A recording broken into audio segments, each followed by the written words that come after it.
ETV తీర్థయాత్ర కార్యక్రమానికి స్వాగతం. తల్లిని మించిన దైవం, గాయత్రిని మించిన మంత్రం లేదు అని ఆర్యోక్తి. అంటే ఆరాధించదగ్గ వారందరిలోకి తల్లి ప్రత్యక్ష దైవం. అలాగే మంత్రాలన్నింటిలోకి గాయత్రి మంత్రం అత్యంత శక్తివంతమని చెబుతారు మన పెద్దలు. అలాంటి గాయత్రి మాతకు ఆలయాలు బహు అరుదుగా కనిపిస్తాయి.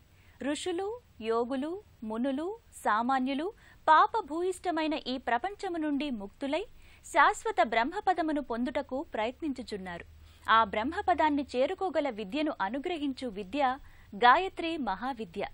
అలాంటి గాయత్రి మహావిద్య, అలాంటి గాయత్రి ఉపాసన చేయక ఏ మంత్రానుష్ఠానము చేసినను బ్రహ్మపదమును పొందలేడు.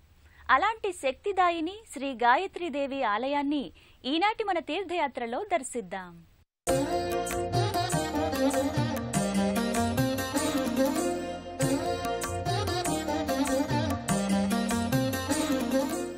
సమస్త లోకాలకు వెలుగు శ్రీ సూర్య భగవానుడు.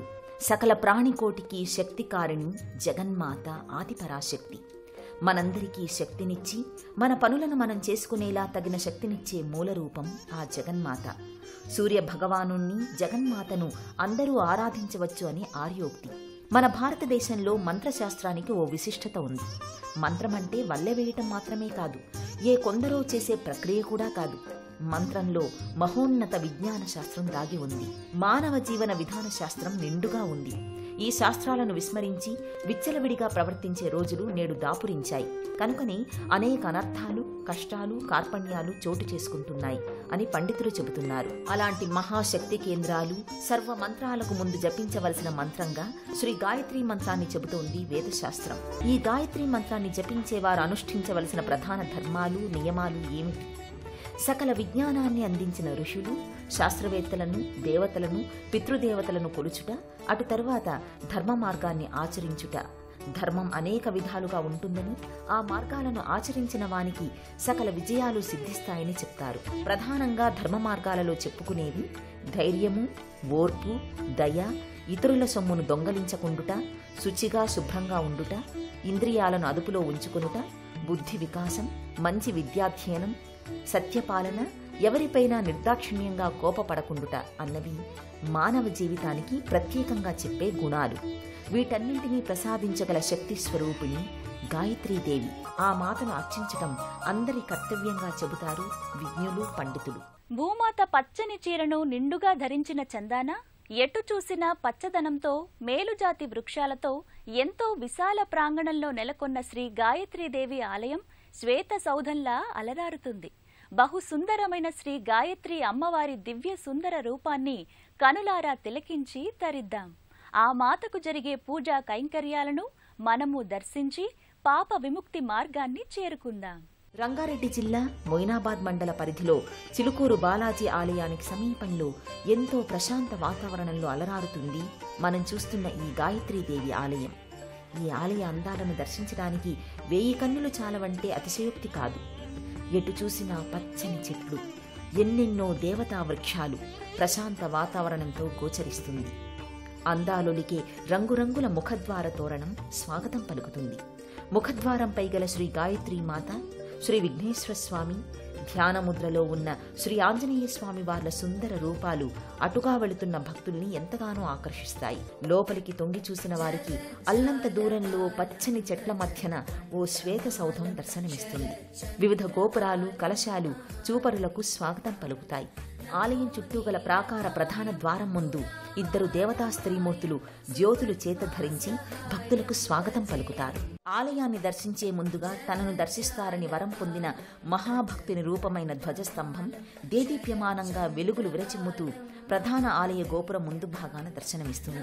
విశాల ప్రాంగణం, ఎంతో పరిశుభ్రంగా ఉన్న ఆలయ వాతావరణం భక్తులకు ఆనందాన్ని, ఆధ్యాత్మిక అనుభూతిని, ఆహ్లాదాన్ని కలిగిస్తుంది. కాషాయ జెండా రెపరెపలాడుచుండగా బంగారు కాంతులీనుతూ గంభీరంగా గోచరించే ఆలయ గోపుర దర్శనం ఎంతో పుణ్యప్రదంగా భక్తులు భావిస్తారు. ప్రధాన ఆలయానికి ముందు భాగాన గల మండపం పైన గల పలు కలశాలు, కాషాయ జెండాల రెపరెపలు భక్తులను భక్తి సామ్రాజ్యంలోకి తీసుకుపోతాయి. ఓ భక్తురాలికి స్వప్నంలో శ్రీ గాయత్రీ మాత దర్శనం జరిగి ఆలయ నిర్మాణం గావించమని ఆశీర్వదించగా ఎంతో ధనాన్ని వెచ్చించి ఆ మహాభక్తురాలు నిర్మించిన ఈ గాయత్రీదేవి ఆలయ ప్రాంగణంలో తేజో రూపంతో దర్శనమిచ్చే శ్రీ విఘ్నేశ్వర స్వామి, శ్రీ వీరాంజనేయ స్వామి, శ్రీ కాశీ విశ్వనాథ స్వామి వారలు దర్శనమిస్తారు.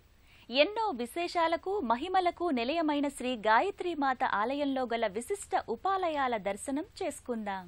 మానవులందించే ప్రతి వస్తువు హవిస్సుల రూపంలో ఈ హోమగుండంలో సమర్పించి దేవతలకు అందించమని మంత్రయుక్తంగా సభక్తికంగా వేడుకుంటారు భక్తులు. అటు తరువాత శ్రీ విఘ్నేశ్వర స్వామి పాలరాతి శ్రీమూర్తిగా దర్శనమిస్తారు. వచ్చిన భక్తులు ముందుగా వినాయకుణ్ణి దర్శించి అటు పిమ్మట గాయత్రీమాత సన్నిధిని చేరుకుంటారు. ముందు భాగంలో గల ముద్దు గణపయ్య సుందర రూపం ఎంతో శుభప్రదంగా మంగళదాయకంగా కనువిందు చేస్తుంది.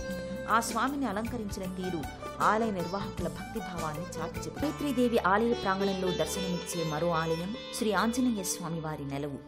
గదాధారుడైన స్వామి గదని ఒక చేత, సుందర పర్వతాన్ని ఒక చేత ధరించి విజయాంజనేయునిగా కొలువు తీరాడు. చలువరాతిమూర్తిలో అలరారుతున్న శ్రీ ఆంజనేయ స్వామి వారు నిర్భయత్వానికి విజయానికి సంకేతంగా భక్తుల పాలిట కల్పవృక్షంలా ఈ గాయత్రీదేవి ఆలయంలో దర్శనమిస్తారు. దయామయుడు, సీతామాత శోకాన్ని పారద్రోలిన స్వామి ప్రశాంత వదనంతో భక్తులకు కొండంత అండగా నిలిచి రక్షిస్తుంటాడు. భక్తుల పిలుపులో తేడాలుంటాయేమో కాని స్వామి కరుణలో కటాక్షంలో ఎలాంటి మార్పు ఉండదు. నమ్మి కొలిచిన వారిని రక్షించడంలో శ్రీ ఆంజనేయ స్వామిని మించిన దైవం మరొకరు లేరంటే అతిశయోక్తి కాదు. భారీ గులాబీ తులసిమాలలు, ముత్యాల హారాలతో అలంకరింపబడిన శ్రీ ఆంజనేయ స్వామిని కనులారా దర్శించి కోర్కెలు విన్నవించుకుంటారు. ఈ ఆలయ ప్రాంగణంలో గల ఓ విశేష వృక్షం పంచబిల్వం. చాలా అరుదుగా కనిపించే మహాబిల్వం తర్వాత అంతటి ప్రాముఖ్యాన్ని సంతరించుకున్న దేవతా వృక్షం ఈ పంచబిల్వ వృక్షం. అలాంటి ఎన్నో అరుదైన వృక్షాలను సేకరించి పోషిస్తున్నారు ఆలయ యాజమాన్యం వారు. శ్రీ గాయత్రీదేవి ఆలయ ప్రాంగణంలో గల మరో ఉపాలయం శ్రీ కాశీ విశ్వేశ్వర స్వామి ఆలయం. ఆలయ ప్రాంగణమంతా ముచ్చటగా బహుసుందరంగా భక్తులను మంత్రముగ్ధుల్ని చేసే రీతిలో గోచరిస్తుంది. ఇక్కడి శ్రీ కాశీ విశ్వేశ్వర స్వామి ఆలయంలో కాశీ నుండి తెచ్చిన శివలింగాన్ని ప్రతిష్ఠ చేశారు. త్రిశూలం, నందీశ్వరుడు తన ప్రధాన రక్షకులుగా గోచరించే శ్రీ కాశీ విశ్వేశ్వర స్వామి వారి అలంకారాలు ఎంతో ప్రత్యేకంగా కనిపిస్తాయి. బిల్వపత్రాల మాలలు, పూల మాలలతో అలంకరించిన స్వామివారి సుందర రూపం దేదీప్యమానంగా వెలుగొందుతుంది. నాగేంద్రహారాయ త్రిలోచనాయ భస్మాంగరాగాయ మహేశ్వరాయ నిత్యాయ శుద్ధాయ దిగంబరాయ తస్మై నకారాయ నమః శివాయ అనే శివ పంచాక్షరి మంత్రయుక్త శ్లోకంలో పేర్కొన్న రీతిలో విశ్వేశ్వరుడు దర్శనమిస్తాడు. ఆ స్వామికి నిత్య పంచామృత అభిషేకాలు సభక్తికంగా నిర్వహిస్తారు. కలువ పూల మాలలు, బిల్వమాలలు, శివునికి ఎంతో ప్రీతికరమైన మందార పుష్పాలు ఇక్కడ ఎంతో ప్రత్యేకంగా అలంకరిస్తారు. అంతేకాదు మరెన్నో రకాల పుష్పాలు విశ్వేశ్వరుని గళసీమను చేరుతాయి. అంతటి మహిమాన్విత శ్రీ కాశీ విశ్వేశ్వర స్వామి దర్శన భాగ్యం ఈ గాయత్రీమాత ఆలయ ప్రాంగణంలో భక్తులకు కలుగుతుంది. నాగాభరణం, డమరుకం, త్రిశూలం లాంటి శివుని అలంకరణలు ఆలయంలో ప్రత్యేకంగా కనిపిస్తాయి. దుఃఖదనాయ నమః శివాయ చర్మాంబరాయ శవభస్మ విలేపనాయ హాలేక్షణాయ మణికుండల మండితాయ మంజీర పాదయుగళాయ జటాధరాయ దారిద్ర్య దుఃఖదనాయ నమః శివాయ.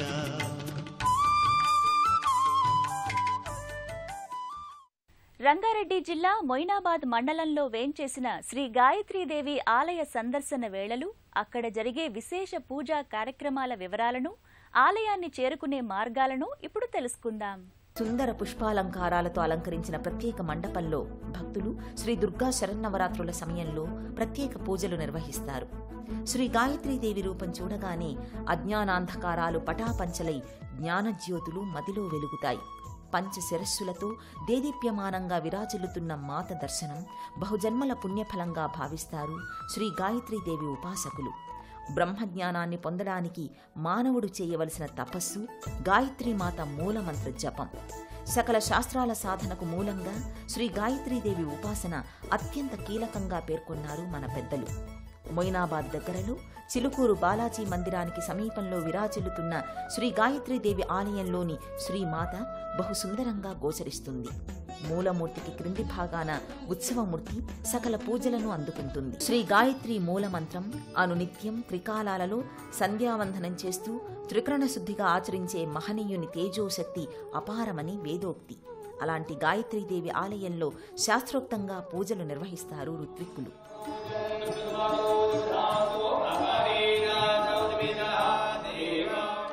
ఆ మాత కరుణ కోసం యుగాల నుండి ఎందరో మహనీయులు అనునిత్యం ప్రార్థిస్తూనే ఉన్నారు. శ్రీ గాయత్రీ మాత ఆలయ సందర్శనమే మహాపుణ్యప్రదం. శ్రీ గాయత్రీదేవి ఆలయ ప్రాంగణంలో గల ఉపాలయాలు కూడా సుందర సుమనోహరంగా దర్శనమిస్తాయి. అలాంటి దివ్య ఆలయ సందర్శనం ఆనందదాయకం, పుణ్యప్రదాయకం. ఈ ఆలయ లోగిలిలో వేంచేసి ఉన్న దేవతల కరుణా కటాక్షాలు మనందరిపై ఉండాలని ఆశిద్దాం.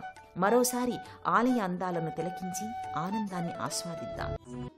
న గాయత్ర్యాం పరం మంత్రం నమాతుహు పరదైవతం అంటే గాయత్రి కంటే గొప్ప మంత్రము, తల్లి కంటే పరదేవత లేదు అని చెప్పబడింది.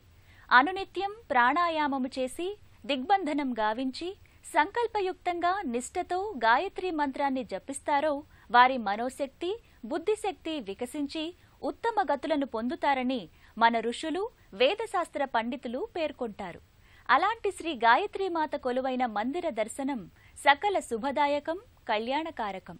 ఆ వేదమాత అనుగ్రహం మనందరిపై ఉండాలని ఆశిస్తూ మరో తీర్థయాత్రలో కలుసుకుందాం.